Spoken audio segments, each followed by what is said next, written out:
pejabat dalam Al-Quran, mereka selalu menyampaikan amanat. Adul amanati ila ahliha, sampaikan amanatmu kepada orang-orang yang benar-benar memang ahlinya dalam menyampaikan amanatmu. Kata Rasulullah sallallahu alaihi wasallam, ar-rijalu qawwamuna 'alan nisa bima faddalallahu ba'dahum 'ala ba'din. Bahwasanya laki-laki itu pemimpin bagi wanita, berarti dalam keluarga laki itu pemimpin bagi seorang wanita. Ketika pemimpin bagi wanita, kenapa? Karena memang Allah melebihkan laki-laki daripada perempuan. Di antaranya banyak, sebabnya banyak. Kenapa laki-laki dijadikan pemimpin daripada laki perempuan? Ketika mereka masuk ke dalam rumah, pemimpin di dalam rumah tangga. Ketika masuk ke dalam masyarakat, mereka pemimpin sebagai masyarakat. Ketika mereka masuk ke kantor, mereka pemimpin di kantor. Manakala mereka tidak punya bahan, tidak punya media, punya tidak tempat di mana mereka tidak bisa menjadi pemimpin. Ketika itulah engkau menjadi pemimpin dirimu sendiri. Kau pemimpin bertanggung jawab atas jawarimu. Kau pemimpin atas tanggung jawab terhadap anggota tubuhmu. Suatu saat nanti ketika kau menjadi seorang pemimpin, akan dipertanggungjawabkan, diminta pertanggungjawaban oleh Allah Subhanahu wa taala.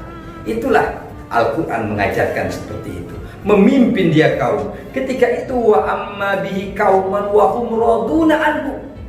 Ketika itu umat yang dipimpin, kaum yang dipimpin, ternyata mereka merasa ridho, merasa senang dengan gaya kepemimpinan. Karena memang dia memimpin dengan torekoh ajaran jalan yang disampaikan oleh Al-Quran. Yang ketiga, abdun ahsana fima bainahu wa baina mawalih. Yaitu seorang hamba, dia berbuat baik di antara diri dia dengan zat yang menciptakan dia, di antara dia sebagai hamba dengan ma'bud, di antara makhluk dengan khaliq, selalu memperbaiki diri dia di hadapan Allah Subhanahu wa taala. Baik dia urusan ibadahnya yang sifatnya mahdo ataupun ghairu mahdo, dia perbaiki dalam hidupnya. Ketika dia tidak memiliki ilmu, dia cari ilmunya, diperbaiki hubungan dia. Ketika sholatnya dalam bacaannya kurang fasih, ketika mencari ilmu bagaimana supaya fasih dalam bacaannya. Ketika dia tidak tahu dalam hukum bacaannya, dia belajar tentang tata cara baca Al-Quran dengan hukum tajwidnya. Dia fasih, dia perbaiki hubungan dia dengan Allah Subhanahu wa taala. Ketika dia ibadah, ke dalam ibadahnya selalu mengurung-urung waktu, tahawunan, dia menganggap remeh dalam ibadah. Yang pada akhirnya dia, ketika dia beribadah, ada sifat tahawun. Ketika dia wadah, ada sifat menyepelekan. Ketika itu memperbaiki hubungan dia dengan Allah Subhanahu wa taala. Rajul seperti itu memperbaiki di antara hubungan dia dengan Allah Subhanahu wa taala. Dan bukan hanya sebatas itu. Ketika itu dia memperbaiki hubungan antara dia dengan sesama manusianya. Ternyata dua konsep ini, hablum minallah wa hablum minan nas. Hubungan dengan Allah diperbaiki, hubungan dengan manusia diperbaiki. Itulah dimana tiga macam manusia ini akan mendapatkan perlindungan pada hari kiamat. Tidak akan merasakan bagaimana goncangan yang begitu dahsyat ketika berhadapan dengan yaumul kiamat. Mereka adalah orang-orang yang tidak diperdengarkan oleh Allah bagaimana hebat dan dahsyatnya goncangan. Kaum muslimin wal muslimat rahimahumullah. Oleh sebab itu, di mana bulan puasa ini adalah merupakan bulan momentum kita untuk selalu mendekatkan diri kepada Allah Subhanahu wa taala. Ketika kita membaca Al-Quran pada bulan suci Ramadan, oleh Allah dilipat gandakan ibadah kita. Bihasri amsalihha, satu kebaikan dengan 10, bahkan 10 ila sab'i mi'ati difin, sampai 700 kali lipat. Kesempatan kita untuk mendekatkan diri kepada Allah.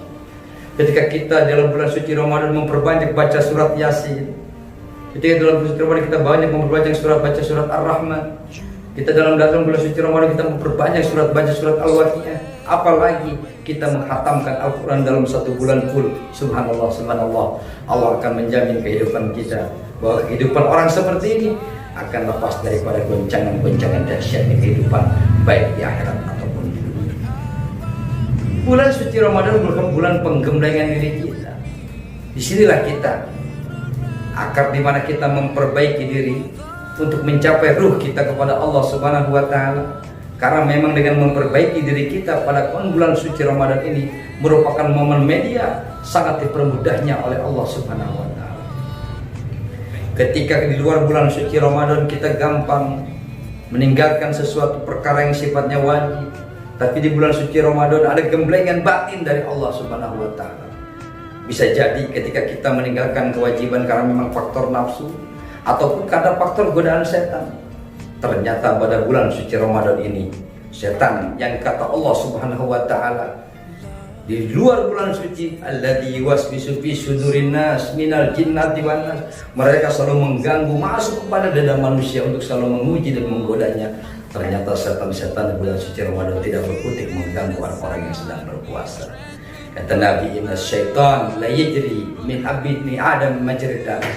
Sesungguhnya setan ketika dia berlari menggoda manusia itu mengikuti bagaimana mengalirnya darah.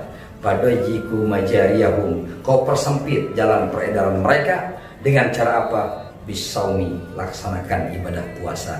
Bulan suci Ramadan setan terbelenggu dengan tingkah kita orang-orang yang sedang berpuasa. 3 pokok manusia ini insya Allah akan mendapatkan perlindungan.